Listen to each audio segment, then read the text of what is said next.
Morning Café de 9h à 10h avec Karine et Caro sur RVI 101.4, la radio. La radio. La radio. Bonjour et bienvenue dans le Morning Café sur RVI, la radio 101.4. On espère que vous êtes bien réveillés ce samedi matin. Vos cas préférés pour animer aujourd'hui, Carole et Karine avec un K, celui-là on le veut toujours. Au sommaire du jour, qu'est-ce qu'on va vous raconter? Donc l'incontournable, bien évidemment, prévention d'Octobre Rose, mais aussi bien sûr de l'actu people, du gossip et tous nos petits potins pour un bon réveil matin. Nous continuerons avec un peu de culture générale sur notre belle Dordogne. Caro enchaînera pour nous mettre de bonne humeur avec sa chronique l'humour du matin, l'humour qui fait du bien. Puis place à notre testing du jour avec les produits d'hygiène en formule solide, ce qu'on en a pensé ou pas. Nous vous donnerons ensuite nos petits tuyaux pour vous faire des amis si vous emménagez loin de chez vous. Les groupes d'entraide, c'est quand même assez génial. Et pour finir, pour les amoureux des bals populaires, nous avons une bonne adresse pour vous en fin d'émission. Allez, c'est parti. Morning Café de 9h à 10h avec Karine et Caro sur RVI 101.4, la radio. La radio. La radio. Bon, c'est le Morning Café avec toi, ma Caro. Bonjour, oui, chouchou. Bonjour à tous, bonjour. Bon, alors pour nous, aujourd'hui, on va se retrouver pour un réveil de bonne heure, de bonne humeur. Alors, on va le répéter ces premiers mois un petit peu parce qu'effectivement, on a changé de formule. On vous l'a dit il y a 15 jours. Donc, aujourd'hui, place à l'actu people là, pour démarrer l'émission. On ne peut pas commencer cette actu, quoi qu'il en soit, par d'abord la 29e émission de la campagne Octobre Rose. Les filles, comme vous le savez, en France, c'est quand même une femme sur 8 qui risque de développer un cancer du sein. Donc nous on est juste là pour faire un petit peu forcément de prévention, juste vous dire il faut penser bien évidemment à se palper les seins parce que c'est mieux on se connaît et mieux on pourra détecter si un jour il y a une petite grosseur supplémentaire, hop, on va vite voir le médecin. Les palpations, de toute façon vous pouvez aussi vous rendre, et c'est très recommandé, tous les ans chez votre médecin, sage-femme, gynécologue pour vous faire palper les seins. Et eux, après, vous diront pour les mammographies. Voilà pour le cancer du sein. Et le cancer du sein, je vous le rappelle aussi, ce n'est pas que pour les femmes. Les hommes aussi peuvent attraper le cancer du sein. Donc, on y pense. Si vous voulez faire des dons, vous avez les sites officiels pour ça. Et puis après, allez, on va passer à autre chose. Et puis, on croise les doigts pour que plus les années passent et moins il y ait ce fléau pour femmes comme hommes. Exactement. Alors, pour nous, je voulais revenir sur nos petits... Alors là, ce ne sont pas des potins, parce que c'est vraiment du réel. Est-ce que tu connais, Caro, le Back to Basic ? C'est la tournée du Back to Basic.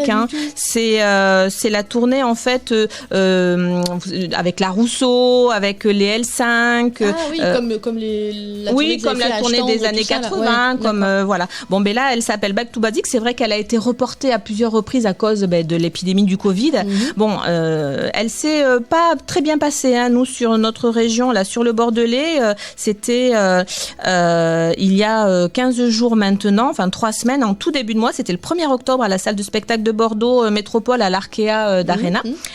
Et puis, malheureusement, les fans qui s'étaient déplacés ont été extrêmement déçus parce que il y a eu des désistements de dernière minute comme la Rousseau, quelles que soient les excuses. La Rousseau ou les L5 au dernier moment ne sont pas venus. Donc c'est vrai que c'était quand même... Si t'avais été là-bas... j'aurais été... Comment tu aurais été déçue? J'aurais été trop déçue, oui. Bon, alors les fans ont eu le choix de pouvoir se faire rembourser à la dernière minute, mais bon, la plupart ont quand même tenté l'expérience. Bon, malheureusement, effectivement, ça n'a pas suffi puisque ils ont dû, il y a des chansons qui ont été rechantées une deuxième fois et ça a fait un gros flop sur les réseaux sociaux. Donc, on espère pour la tournée qu'elle va repartir de bon pied et puis mieux se terminer. À s'organiser différemment. Pour la petite info, les L5 donc se sont désistés définitivement cette fois-ci puisque pour elles, en fait, c'est trop compliqué maintenant d'arriver à caler toutes les 5 leurs agendas. C'est les New L5 qui se déplacent. Elles sont pas au complet sur l'ancienne formule. Mais voilà. Donc, et la Rousseau, c'était juste un contretemps passager. D'accord. Voilà pour le petit flop de Back to Basic. Après, on a... est-ce que tu connais la série The Crown? J'espère que mon anglais... The Crown. C'est bien. Je connais, je la regarde pas, mais j'en ai entendu parler, je la connais. Bon, pour ceux qui ne connaissent pas, c'est une série qui est diffusée sur Netflix depuis le 4 novembre 2016. Il y a 5 saisons enregistrées. Ils sont en train de préparer la 6e à raison de 10 épisodes. Et c'est sur, bien évidemment, toute la vie, en fait, de la reine Elisabeth II. Voilà. Et donc, pourquoi je vous parle de cette série? Eh bien, parce qu'ils sont à la recherche de leur prince Harry. Et aucune expérience d'acteur n'est requise, figure-toi. Donc, tous ceux qui pensent qu'il ressemble... parce que Netflix, en fait, recherche un acteur donc âgé entre 16 et 20 ans pour incarner le jeune prince Harry dans la 6e saison. C'est mort pour toi. Donc voilà, si vous pensez ressembler au prince Harry, n'hésitez pas à vous rapprocher de Netflix, de leur envoyer vos photos, parce que visiblement, ils sont toujours à la recherche. Bon, allez, des petits potins, Caro. Je sais qu'on a des questions-réponses. Est-ce que... il paraît que Dadju a demandé à Jean-Jacques Goldman de lui écrire des titres. Gonflé quand même. Il paraît oui, c'est vrai. Est-ce qu'il a dit oui, est-ce qu'il a dit non? Bon, on va vous décevoir, parce que Jean-Jacques Goldman a gentiment décliné en expliquant qu'il avait arrêté d'écrire et de composer. Voilà, mais ça aurait été peut-être un peu sympa, quand même, un bon titre de ça aurait Dadju. pu donner Dadju avec du Goldman derrière. D'accord, ok. Bon, concernant Elliot Page, qui était avant Hélène Page. Donc, pareil, question-réponse. J'ai commencé le premier épisode de la saison 3 de Umbrella Academy et j'ai été trop choquée parce que la voix qui double Hélène Page, l'actrice qui joue Viana, est une voix d'homme. Donc, la personne dit, je ne sais pas si c'est une erreur de la production, mais c'est très étrange. Alors, autant vous dire que ce n'est pas une erreur, parce que Vania est jouée par Elliot Page, l'acteur né Hélène Page, est dans un corps de femme, et en effet, il a révélé publiquement sa transition en décembre 2020. Donc, vous avez pu remarquer que Vania, son personnage, s'appelle désormais Victor. Voilà, ils ont aussi adapté au niveau de la série. Exactement. Pas mal ça. Ouais. Après, on a aussi des petits potins sur Taylor Swift. Bon, visiblement, c'est très connu. Elle a toujours écrit des chansons pour régler ses comptes avec ses ex-petits copains. Oui. Elle fait passer des messages. Bon, malgré nos recherches, on n'a quand même pas réussi à savoir qui était le célèbre boyfriend qui se cachait derrière le titre Picture to Burn. Je sais pas pour ceux qui connaissent le titre. Bon, on a des infos quand même à ce sujet. Bon, c'est un jeune homme qui n'est pas célèbre, mais il s'agit de Jordan Alford, son petit ami du lycée. Ce dernier l'avait plaqué en fait pour une de ses meilleures amies, Chelsea. Bon, la petite anecdote mignonne, c'est que le couple est aujourd'hui marié et s'entend très bien avec la chanteuse. Mais voilà. Donc bon, une chanson pour lui, mais une amie gagnée. Après, qu'est-ce qu'on a? On a... celle-ci. Tori Spelling. Elle fait des escape games. C'est l'actrice dans Beverly Hills. C'est ça. Donc moi, c'est vrai que j'ai lu un truc incroyable sur Tori Spelling. Quand elle était jeune, elle a vécu dans une maison qui faisait, écoutez-moi bien, 5250 mètres carrés. Monstrueux. Une 5250 mètres carrés, la petite maison. Voilà. Bon, mais ce manoir, c'est quand même le plus grand du comté de Los Angeles. Il possédait 123 pièces. Et alors, le plus dingue, c'est que l'actrice a confié n'avoir jamais eu le temps de toutes les visiter. Bon, excusez-moi. Comment dire, il fallait quand même qu'on vous le dise. En voiturette électrique dans la maison. Il y a des personnes qui sont vraiment trop malheureuses. La pauvre. C'est ça. Bon, on enchaîne bientôt, de suite. Morning Café, de 9h à 10h, avec Karine et Caro, sur RVI 101.4, la radio. On se retrouve sur le Morning Café avec Macaro. Oui, toujours là. Pas endormi, non, toujours là. Après nos gossips, Caro, un petit peu de culture G. Oui, nous allons nous élever un petit peu culturellement parlant, j'ai envie de vous dire. Alors, on s'est dit que nous allions commencer notre petite série comme ça d'émissions sur cette deuxième là aujourd'hui. Un saviez-vous sur le mot Dordogne, sur l'origine de ce mot de Dordogne. Est-ce que toi tu le sais? Ah ben maintenant je le sais, on a préparé l'émission, mais je ne le savais pas, je ne m'étais pas instruite là-dessus. Moi j'étais comme tout le monde à mélanger un peu tout ça et à aller sur la facilité. Alors l'origine du mot Dordogne, eh bien en fait c'est un petit ruisseau de montagne, de la Dore, qui rejoint un autre ruisseau, celui de la Dogne. Comme ça forme un cours d'eau qui s'appelle la Dordogne. Et donc l'origine information, capitale. Non mais en fait voilà, c'est vrai que c'est le ruisseau de la Dore qui rejoint le ruisseau de la Dogne et qui forme un cours d'eau qui apparemment est assez exceptionnel par sa biodiversité et le patrimoine qui l'entoure en fait. Mais contrairement donc à ses apparences, le nom de la Dordogne n'est pas l'assemblage du mot Dore et du mot Dogne. Ah bon? Eh ben non, voilà, c'est ça où je veux en venir en fait. C'est le nom en fait vient d'un ancien mot qui était Duranius. D'accord. Alors on ne rit pas dans la régie, derrière, on ne rit pas. J'ai bien dit Duranius, qui veut dire torrent en fait. C'est un ruisseau qui évoluait en Dordonia. Donc voilà, c'est pas effectivement, on pense que c'est la Dore et la Dogne qui a fait Dordogne. Eh ben non, pas du tout. C'est Duranius qui a fait la Dordogne puisque c'était un torrent en Dordonia. Bon, dis-moi, Caro, pour enchaîner là-dessus. Cette petite moment de culture. Eh oui, j'en ai un autre parce que comment s'appellent les habitants de la Dordogne? Là, on va déclencher les foudres chez les animateurs. Chez les animateurs aussi. Non, parce que moi j'étais partie sur les Dordognards. C'est les Dordognards. Non? Les Dordognards. Alors, les habitants de la Dordogne s'appellent les Dordognais et les Dordognaises, mais pas que. Il existe un véritable débat au sein du département, donc on va essayer de contenter tout le monde. J'ai essayé de vous expliquer on va apaiser en quelques mots. Donc tout d'abord, certains parlent de la Dordogne, mais d'autres préfèrent évoquer le Périgord. Ah bah oui. Bon, les plus pragmatiques vont parler de Dordogne-Périgord, comme ça tout le monde est content. Ouais. Donc le terme Dordognais ou Dordognaise est peu utilisé, car nous préférons bien souvent le terme de Périgourdin, je dis bien Périgourdin, pour désigner les habitants de la Dordogne. Bon, non, du Périgord, on va dire plutôt. Bon, mais souvent les habitants de Périgueux expliquent que Périgourdin désigne seulement les habitants de Périgueux. Les chauvins. D'accord. C'est ça, ils s'approprient le mot périgourdin. Donc, ils nous expliquent, les périgourdins, qu'il faut utiliser le mot périgordin. Périgordin pour désigner les habitants du département. D'accord. Voilà, bon, il y en a encore d'autres qui sont pas d'accord avec tout ça, puisque périgordin, ils disent que c'est pas beau.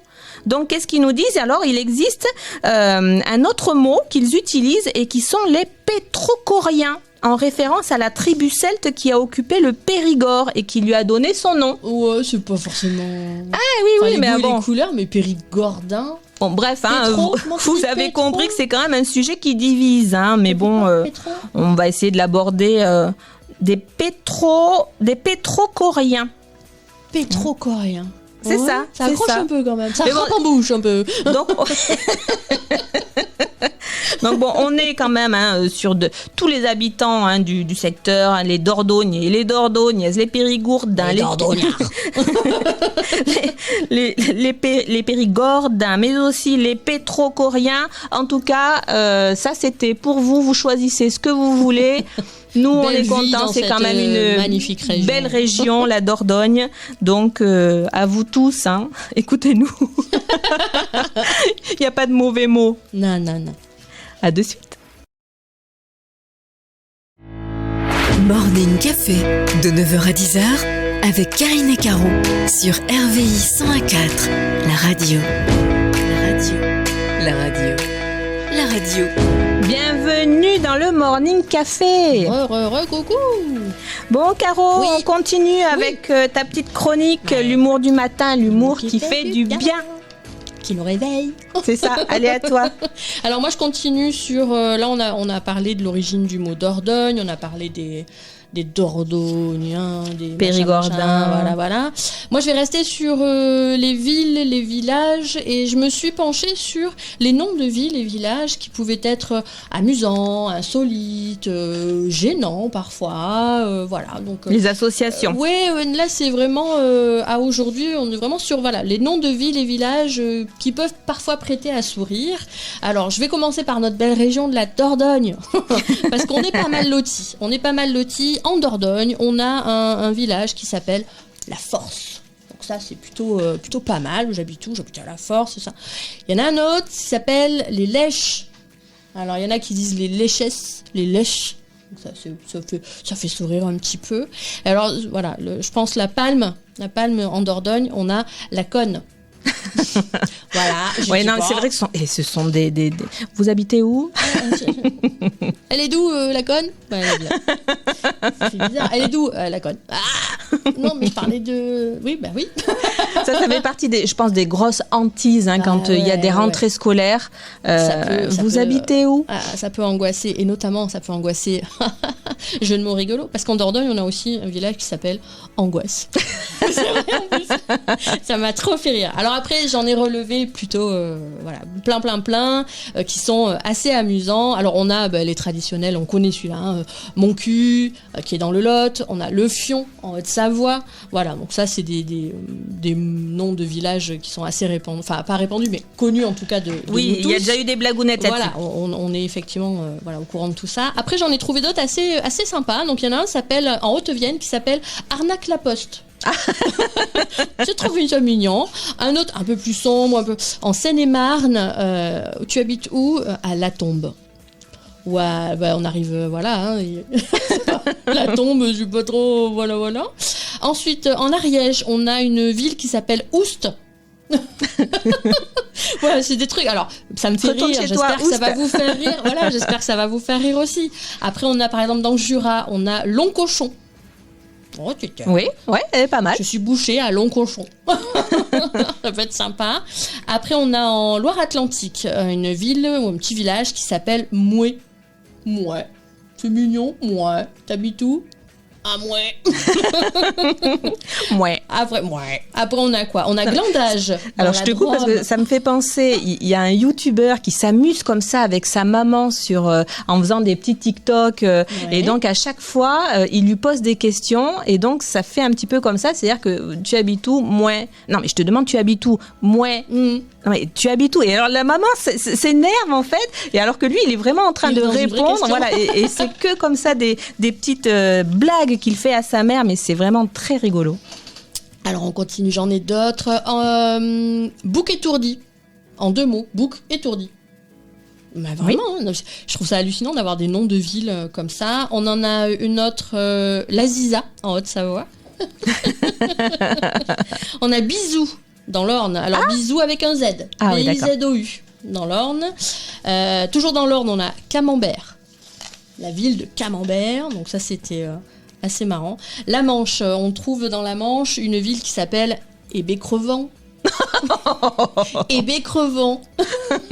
C'est pareil. Dans les Côtes d'Armor, on a Plus Rien. Plus Rien. La ville qui s'appelle Plus Rien. En Moselle, Bibiche. Dans la Drôme, toujours, Montfroc. Alors moi je connaissais Mon Cul, mais j'ai connaissais aussi Montfroc. Ils vont jumeler. Un jumelage ensemble. Un autre qui est mignon aussi dans Seine-et-Marne, on a la ville de Bonbon. Et dans la Somme, on a une ville, alors je ne sais pas comment on la prononce, Y. La ville c'est Y. On la prononce quoi? Y, Y, comment? Y. Y. T'habites où? Un Y. Juste le... Ouais. D'accord, Y. Quand même bizarre. Bon, et en Charente, on a un président. Un village? Ouais. Un président. Village. Un nom de président. D'accord. Ouais. Ah non, tu me dis qu'il y a un village qui porte le nom d'un président ou qui s'appelle président? Non, qui porte le nom d'un président. Ah d'accord, ok, vas-y. Chirac. Ah voilà, il est récent ce village-là. Donc voilà, c'était un petit florilège. J'espère que vous ne trouvez pas ma chronique très con. Dans la Marne. Mais non, ça fait du bien. Ça fait du bien le matin comme ça. La chronique du matin, la chronique de bonne qui fait du bien. De bonne humeur. Faut se réveiller. On espère que ça va vous mettre en forme pour commencer votre petite matinée. Voilà. Avec un café chaud. C'est ça. Message non subliminal. Bon, on vous retrouve de suite. Morning Café, de 9h à 10h, avec Karine et Caro, sur RVI 101.4, la radio. La radio. La radio. La radio. C'est encore le Morning Café avec Caro et Karine avec un K. Toujours là. Ça rime. Bon, on se retrouve donc cette fois-ci pour une petite chronique que l'on aime bien puisque on teste pour vous régulièrement, que ce soit des objets, que ce soit comme la dernière fois le sport, le budgie. Donc là aujourd'hui, qu'est-ce qu'on a testé pour vous ? On a testé pour vous les produits solides. Donc, je précise quand même, bien évidemment, moi, je suis pas influenceuse, je suis pas youtubeuse. Quand on dit on teste, c'est que je les ai achetés comme une grande et que je les ai vraiment testés et je les fais aussi tester à Caro et on vous donne un avis très sincère. Neutre. Parce que voilà, j'ai testé ça parce que je me suis dit quand on part en voyage, en vacances, c'est quand même assez sympathique tous ces petits produits. Ça coule pas partout, ça débarrasse les salles de bain des plastiques jetables et je trouve ça quand même assez sympa. Donc il y en a pour tous les goûts, ça va du dentifrice, le déo, le gel douche, le shampoing, l'après-shampoing, la crème visage, le baume pour les yeux, la crème solaire, la crème pour les lèvres, tout existe en solide, c'est du zéro déchet. En fait, c'est du savon pour tout si vous voulez. Donc alors, on va commencer. Alors ça, c'est du dentifrice. Le dentifrice, je vous en parlerai à la fin. Donc si on commençait par exemple, ceci. Ceci, pour nos auditeurs de la radio, sachez bien évidemment, on ne le répète pas, mais vous pouvez aussi nous voir sur l'application Facebook en live, si vous voulez après aller voir même le replay pour voir visuellement de quoi on vous parle, chers auditeurs.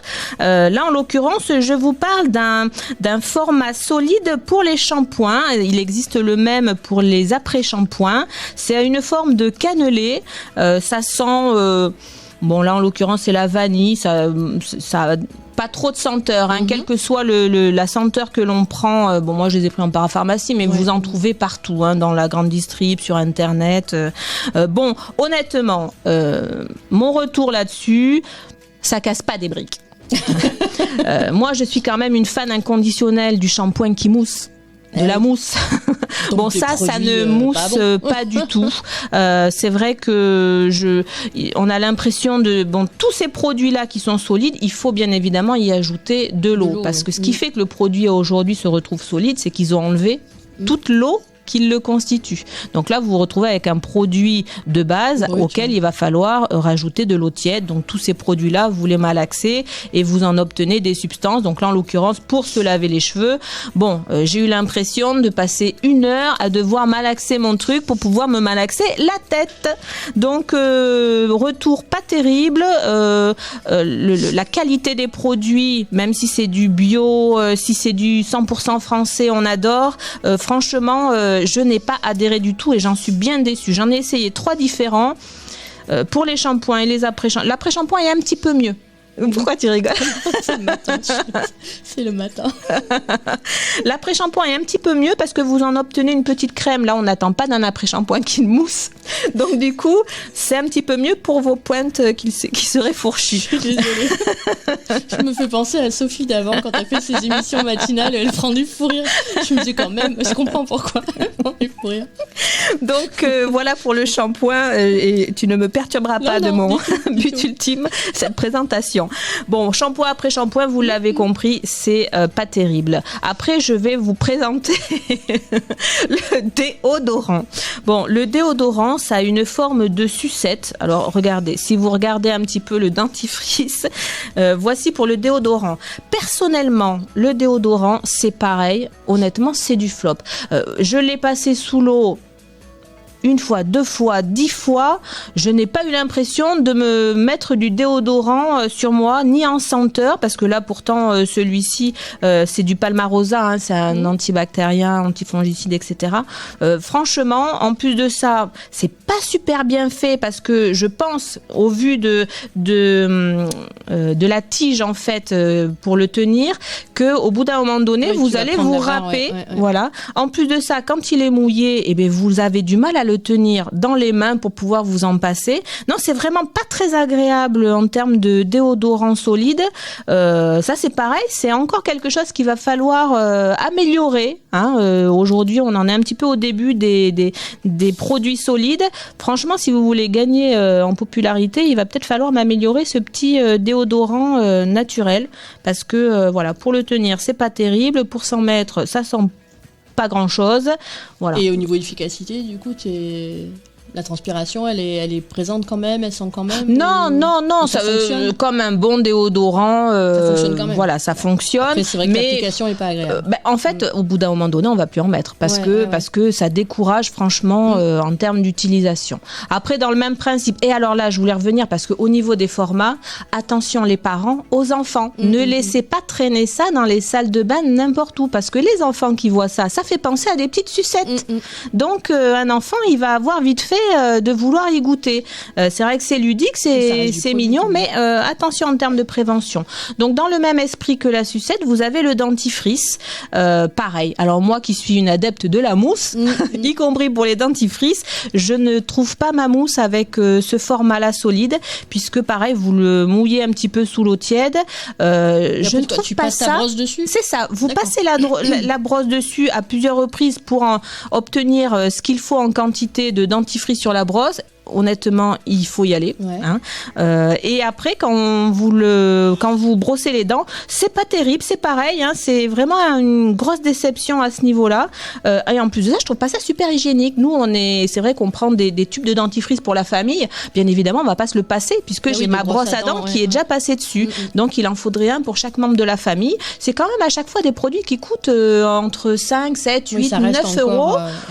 Voilà, je veux bien participer à tout ce qui est écolo, 100% français, tout ça, mais il faudrait que ça marche un petit peu. Alors comme tu le poses où, enfin, c'est un moment une fois que c'est mouillé. Et oui, tu trouves toujours un support pour pouvoir le mettre comme ça, mais c'est vrai que c'est pas, voilà, encore une fois, il va falloir y penser un petit peu plus. Moi, je voulais pas lâcher l'affaire sur les dentifrices. Je me dis c'est pas possible le dentifrice. Et voilà, en plus de ça, ça mousse pas dans la bouche, donc on a l'impression de se laver les dents avec pas grand chose. Alors je me suis rabattue sur des nouveaux produits en solide. Ce sont des petites pastilles dentaires. Ah oui, mes petites pastilles dentaires. Celles-ci, vous les croquez, vous les mélangez avec de l'eau, bien évidemment. Et alors ça mousse du tonnerre. Il y a une haleine fraîche, il y a une bonne odeur de menthol. C'est 100% français. Donc les pastilles, ça par contre, c'est la seule chose. Mais je valide les pastilles dentifrice. Allez, on enchaîne. À tout de suite. Morning Café, de 9h à 10h, avec Karine et Caro, sur RVI 101.4, la radio. La radio. La radio. Bon, après cette petite chronique testing que l'on pourrait définir aujourd'hui comme un petit coup de gueule, parce que mine de rien, les produits solides sont à améliorer. Là maintenant, on va parler de notre coup de cœur. Notre coup de cœur aujourd'hui pour les groupes d'entraide. Alors c'est vrai que moi je vous ai souvent parlé des réseaux sociaux qui sont une niche d'informations et de propositions pour ne pas rester seul, enfermé chez soi. Donc là en l'occurrence j'ai essayé de regarder un petit peu parce que il y a pas longtemps c'était la rentrée des classes le mois dernier. Là on va pas tarder à arriver, on est le premier jour des vacances scolaires mine de rien. Donc je me suis dit comment ont vécu les étudiants, ou je pense aussi aux gens qui déménagent. C'est vrai que c'est pas évident quand on se retrouve seul dans une nouvelle ville de se recréer un réseau, de ressortir. Alors ça c'est valable pour les étudiants, c'est valable aussi pour les gens qui qui changent de boulot, etc. Donc on a essayé de vous trouver quelques exemples pour vous donner des petits coups de pouce pour pouvoir ne pas rester tout seul chez vous. Alors en l'occurrence, comment se faire des nouveaux amis dans une ville quand on déménage comme ça. La première des choses, si vous avez l'âme d'un bénévole, il n'y a rien de mieux. C'est-à-dire que vous avez plein de sites qui vous proposent du bénévolat. Je pense à des organisations comme, alors ça s'appelle Volunteers Match. C'est des volontaires en fait qui se regroupent. Alors là, vous allez sur ce type d'application et vous mettez vos emplois du temps, vos centres d'intérêt et ils vont vous proposer dans votre zone géographique du bénévolat à faire. Bon, ça, effectivement, quand on a quand même envie de sortir, qu'on n'est pas trop timide, ça peut être une bonne chose parce qu'on fait des bonnes actions et en même temps, faire du bénévolat, ça vous permet de rencontrer des personnes actives sur leur lieu de travail, ça vous permet de rencontrer aussi des gens qui ont les mêmes centres d'intérêt que vous. Bon, ça peut être une solution, le bénévolat, pour pouvoir sortir un petit peu de chez soi et faire des rencontres. Créer des liens. Exactement. Pour les jeunes, c'est très sympa. Sinon, qu'est-ce que l'on a pour vous faire sortir aussi un petit peu et pas vous sentir seul? Vous avez les cours, tout ce qui est cours de cuisine, cours d'artisanat, ouais, la danse aussi. C'est vrai que ce sont des cours sur lesquels vous pouvez vous inscrire. Bon, mais voilà, c'est aussi une façon de faire connaissance. Vous avez, comme tu viens de le dire aussi, les cours de sport, fitness, la danse, le football, le tennis. Bon, les sports co, c'est vrai qu'il n'y a rien de tel.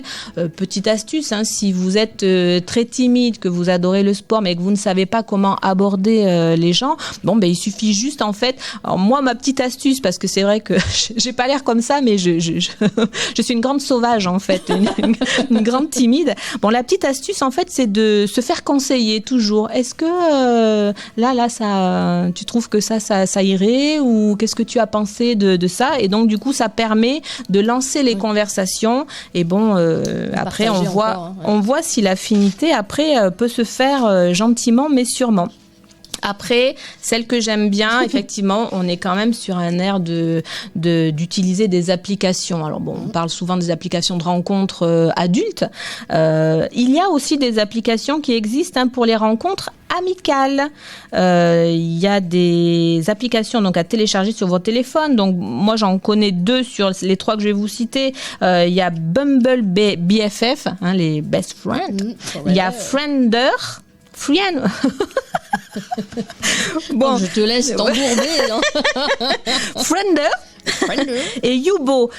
Vous pouvez aussi taper sur ce genre de comment ça s'appelle, d'applications. Vous avez des applications comme Nextdoor. Alors Nextdoor, c'est une application, c'est un endroit en fait où vous sélectionnez votre quartier et vous pouvez en fait vous retrouver avec vos voisins, échanger des recommandations, vous faire passer des actualités locales, emprunter, vendre. Après, ça fait un petit peu partie des sites un petit peu comme les Bons Coins, les choses comme ça, les marketplaces, etc. Mais là, en fait, c'est vraiment, vous vous localisez et vous pouvez voir qui a besoin de quoi. Ça peut permettre, quand on sait que quelqu'un a besoin d'un truc, de sortir un petit peu de chez soi et de se faire des amis. Et puis, les autres applications de rencontres, on a un ami, justement, qui s'en est servi à un moment donné de sa vie où il s'est retrouvé seul. Et il allait sur ce type d'application. Il avait envie à tel moment, tiens, moi, je sais que j'ai envie d'aller me balader sur le Libournais. Qui est disponible? Qui aurait envie, qui a des enfants pour, etc. Et c'est comme ça qu'il s'est fait plein d'amis. Donc c'est vrai qu'on n'y pense pas. Mais pour ceux qui sont un petit peu timides, vous êtes chez vous, derrière votre téléphone ou votre ordinateur. Vous pouvez commencer à pianoter un petit peu pour voir qui serait dispo pour vous faire... Ça apporte une aide précieuse. Oui, pour vous faire des amis. Ouais, ça, c'est vraiment génial. Et puis, bon, toutes ces applications sont des plateformes qui sont bien évidemment gratuites. Il y a le Meetup aussi pour rejoindre des clubs de tricot, de crochet, de randonnée. Ça, c'était l'info du jour. Oui, non mais moi, je pense aussi à tous les seniors. C'est les seniors qui commencent à être un petit peu aguerris sur l'informatique, parce qu'il y en a quand même qui font des cours, qui prennent des cours. Bon, c'est vrai que trouver à côté de chez soi des trucs de tricot, de crochet, des jeux de société, etc., des gens qui ont les mêmes passe-temps, c'est quand même sur tous les réseaux sociaux comme Instagram, Facebook, vous tapez dessus amis, se faire des amis, voilà, et vous allez retrouver plein de groupes, et pour ça, c'est vrai que c'est génial. Alors c'était nos petits conseils pour pouvoir faire de votre vie, embaumer un petit peu votre vie. Exactement. Et faire qu'elle soit meilleure. Morning Café, de 9h à 10h, avec Karine et Caro sur RVI 101.4, la radio. La radio. La radio. La radio. Vous êtes bien sur RVI 101.4, la radio. La radio. Vous êtes dans le Morning Café avec Carole et Karine. Karine et Caro. Avec un K, s'il vous plaît, la Karine. Bon, bientôt en Dordogne. On aime bien terminer nos émissions parce que mine de rien, c'est quand même bientôt la fin de cette émission. Donc nous, on aime bien terminer par des bons plans pour sortir. Exactement. En Dordogne. En Dordogne, bientôt chez vous. Est-ce que vous aimez les bals populaires, les guinguettes, les thés dansants? Ça, c'est sympa. Oui, tu aimes? Bah oui, entre amis, c'est sympa. Ouais, c'est ça sympa. fait une bonne soirée. Tu manges bien, en général. Et tu fais la fête. Tu fais la fête. Voilà. Bon, alors, sur le coin, là, en Dordogne, vous allez bientôt pouvoir profiter de ce concept de bal populaire parce que figurez-vous que c'est un projet qui est porté par le fils de Patrick Sébastien. Elle l'a fait. De Patrick Sébastien. Bon, vous le connaissez, Patrick Sébastien, bon fanfaron. Il aime bien tout ce qui est à connotation comme ça, hein, de bal populaire, les bonnes chansons à boire, etc. Les serviettes. Oui, mais on va avoir ça par chez nous en Dordogne. Il va ouvrir, le fils donc de Patrick Sébastien, son établissement début décembre, donc vous voyez c'est bientôt, en plus ça va arriver sur les fêtes. Il va faire l'ouverture avec un concert des Forbans. Ah ben oui, on est dans le thème là. Quand je vous dis que c'est vraiment du bal populaire, oui, ben je le découvre aussi. Mais non, mais c'est comme tous ces groupes des années 80, tout ça, c'est génial en fait. Ils ont un peu bercé notre enfance quand même. C'est ça. Donc c'est vrai qu'ils nous disent sur leur site qu'il va y avoir, alors pas les Forbans, sur le projet du fils de Patrick Sébastien, il y aura des animations permanentes, des soirées karaoké. Alors ça, je pense qu'on va pas y couper. Des concerts avec des vedettes immuables, des orchestres aussi avec des accordéons, parce qu'il en faut pour tous les goûts. Alors la cuisine par contre, pour les véganes, les adeptes du light, no way, c'est du vraiment pro-cholestérol. Tout ce qui fait partie de l'univers de la fête, ce sera au rendez-vous dans cette guinguette. Donc le fils de Patrick Sébastien qui s'appelle Olivier Villa, donc qui tient à mener sa carrière sous son propre nom. Il était en train d'achever la construction de sa guinguette qui sera baptisée Chez Olive. D'accord. Donc ce sera au moulin de Capello, à quelques centaines de mètres de la gare de Niversac, sur la commune de Boulazac. D'accord. Boulazac, c'est une commune qui est hyper dynamique quand même en Dordogne. C'est vrai qu'on en parle souvent. On vous en a parlé il y a 15 jours justement sur le bungee qui se faisait aussi à Boulazac. Là, effectivement, il y aura une grande... C'est comme un grand hall en fait avec des vieux bâtiments où vous allez... ça peut accueillir jusqu'à 600 personnes quand même, mine de rien, donc des bons spectacles à venir. Et donc Olivier Villa compte inaugurer l'ensemble, donc ce sera du vendredi 2 au dimanche 4 décembre. Il y aura une grande soirée de lancement, comme je vous disais, avec le groupe des Forbans, qui tourne de plus en plus depuis 40 ans quand même, mine de rien. Donc ce sont autant de belles affiches parce que derrière il va y avoir Michel Thor qui pourrait aussi se déplacer, Fabienne Thibault. Non mais pour toi, ça te parle peut-être pas, mais ça parle. Moi, j'en connais des seniors qui vont faire le déplacement pour pouvoir passer un bon samedi soir. Enfin, je suis senior professionnellement parce que j'ai passé les 45 oui, ans. Vrai. Je suis pas senior, non. Moi, ça me plaît aussi, ça m'amuse aussi. Moi, je connais beaucoup de seniors qui adorent les concepts du thé dansant du dimanche après-midi. Là, honnêtement, vous allez vous régaler. Voilà, c'était une petite idée de sortie en Dordogne à venir pour le mois de décembre. Vous avez encore un mois pour vous préparer. Je trouve, on essaie de vous trouver de temps en temps des petites adresses pour bouger un petit peu en Dordogne. On vous trouvera aussi des petites adresses en limite vers la Gironde, puisque nous on habite un peu plus, donc on le connaît plus. Mais bon, pour l'instant, restons situés sur la Dordogne, notre belle Dordogne pour les Périgordins. Bon, moi j'aimerais bien vous quitter encore avec ma petite citation du jour. Allez, je t'écoute. Alors c'est une citation de Ernest Hemingway qui sera à méditer. Plutôt que de penser à ce que tu n'as pas, pense à ce que tu peux faire avec ce que tu as. On vous quitte avec ça, méditer. Oh là là, ce que vous voulez. Cette matinée sans le café. C'est compliqué. Bon, en tout cas, on vous fait de gros bisous à tous. Bonnes vacances à vous, les enfants, et ceux qui sont en vacances aussi, qui accompagnent leurs petits loulous. Vous avez aussi plein d'activités à faire pendant ces vacances. On vous fait des gros bisous. Gros bisous à tous. À dans 15 jours. À très vite.